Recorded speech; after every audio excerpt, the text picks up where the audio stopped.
E chenro mar ng'e gwenge wa kaka naseng'isi kawuono ne warango siganda nyinga gweng' ma Oland Ouko ma yudore e kaunti ma Kisumu. Nonro mar Oland Ouko chalo nade? Jafumbo marwa Millicent Adhiambo miyo ler. Nyakoromogi Ajwang' en tich ariyo manyien kendo arwaki ni machiegni e tielo machielo e chendo ni mar ng'e gwenge wa. Kalapapla mar ng'e gwenge pod onyonre mana e kaunti ma Kisumu.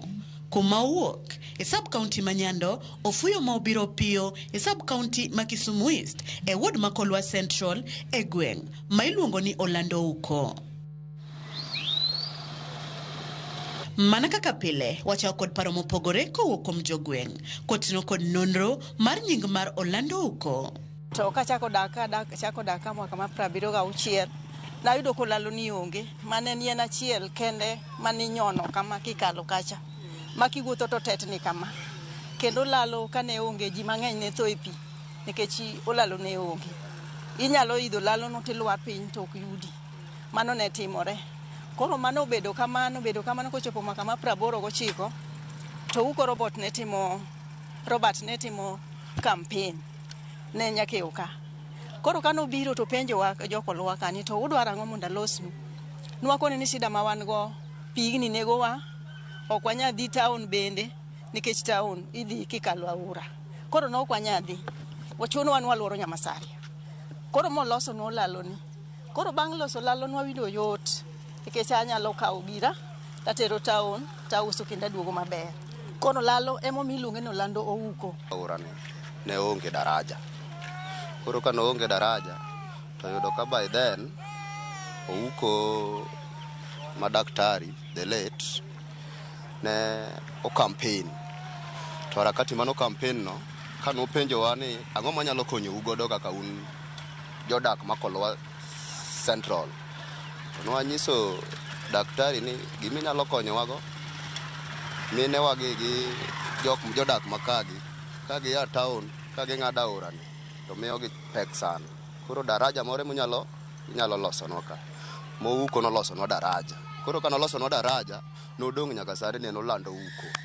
Nyakoromogi bang' winjo kaka jogweng' oselieko paro koting'o kod nonro mar nying mar Oland Ouko, we koro wawinj anena kuku mar nonro mar nying mar kata chakruok mar Oland Ouko. Chon aora ni ne pong' kendo ne onge kaka nikadhe, ma joma ne kadho ji ne ka mine ne ng'wano mana lewni malo eka gikadho, ne opong' kabisa. Kendo ne wan gi daraja moro kae mani kadho gi tielo to bende kadhe ne tek. Koro nochopo higa moro en gimoro 89, the late minister Ouko Robert e kinde mano campaign. Koro kano chopo kaendi to neno kaka ji chandore. Koro mano losonwa godo daraja ni. Koro gimomiyo iluonge ni Oland Ouko tiende ni area wa kaendi daraja iluongo gi dholuo no lalo. Koro kaka no olosonwa gono, koro wachake wamiye nying mar Oland Ouko. Ouko ne Nyakeuka. To ko Ouko ne Nyakeuka to lalo ni ne onge kaka joge ne kal kata ka dhi loka cha. Koro Ouko noneno ni mondo los joka negi olalo magikalo kaka gidhi go loka. Ma emomiyo nochak kan Oland Ouko. To Oland Ouko umbe landre kod wach mane? Oland Ouko gi sani gimomiyo olandore, momiyo sani be olandre ahinya. Chon nen kama nok ber ahinya. Mbedhi marach no Oland Ouko inegi ji. To kuom adier kayo lalo ka onge ng'ama waseyudo utewa wayudo no tong' ka motho. Nyalo bedo mana ng'at moro mamayo wadgi.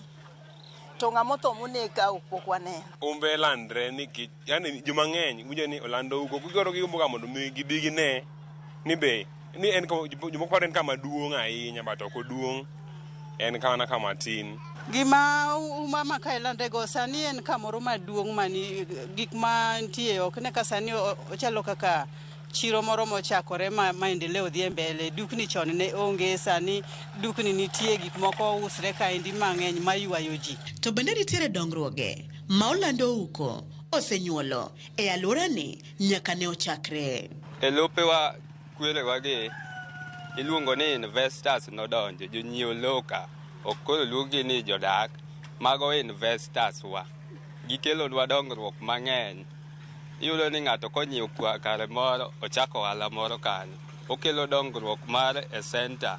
Koro wamedo yudo tije mabeyo beyo kaka wambe wanja apiko. Yudo ni ng'ato ogero landi. To landi koseger nyaka oyud jodak. To jodak manie landi go moko dhi town.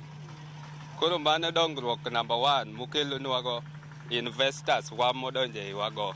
Chon en remote area gisani iyudo ka ji biro manyiso ni town donjo oyudo wa iye. Neno ka nyaka sani anyalo neno gorofa an godok bathe ka. Iyudo ka ji mang'eny otimre nade biro kada ugodak e gorofa no iyudo ko ohala dhi mbe. Chiro wan go ka iluongo ni Kolewe.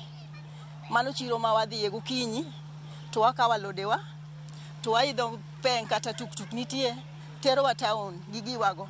Koro mano konyowa kanyo. Nyaka chak dongo sani no ka sani yo gisi nitie jinyiewo lo ok en ka chon mane mag dhoudi ni kiang'o ni okwale joko makama gibiro jomoko nopogore biro nyiewo lo kadak kod kamoro achiel ane yalo no ka sani center no ogro gik moko mang'eny nitie minyalo dhi miyo town ka wayudo ka gik moko sani osebiro sani kama wantie ni koro oselokore town nikech kadho yot gik moko oko biro iuso ka wan bende wan gi thuolo mar kadho ka watero gik ma wan go kuonde mamoko. Chon ne onge lendi ni kata stima ne onge kata pi mar Kiwasko be ne onge. To koro kochopo kama ne oseloso Orlando huko ni ochopo kama koro nyaka lendi ni obede, pi obede, stima obede. Koro miyo ka sani wan ji mang'eny moa oko. To gin rem mage ma jogweng' ma Orlando huko ni godo magikwayo mondo mi otimnegi mondo Orlando huko omed dongore oting're malo kaka gwenge mamoko. Sirikal kanyalo temo to losnwa ndara wadwok yiero kamano. Service okwanwang' malong'o nikech iyudo ni sani kae nosebedo kaka town. Nego be ni wabedo gi lam, nego wabedi gi kute bonyapuke yugi omo yugi kuonde mwapuke. To mago gik mapok waneno. Mar ariyo, wang'iyo ni kuondegi obedie kuonde minyalo go mtaro malong'o mondo pi oring odhi kuonde manyadhi. Koro ndalo ma koth ochwe wabedo ga gi chandruok.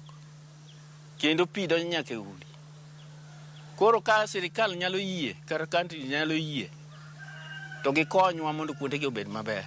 Mana kamano Nyakwaramogi gi Kanye mwachopo gode giko matelo makawuono e chendo ni mar ng'egwengewa. Omiyo kikidhi mabor med kete mane wang' jowi mar Ramogi nikech kae e mwabu medo keloni nono mar gwenge mopogore mago misewinjo, mago ming'eyo kod mago mikia. Oriti masani nyinga Millicent Adhiambo kata kiero tinyaluonga ni Nyaboma.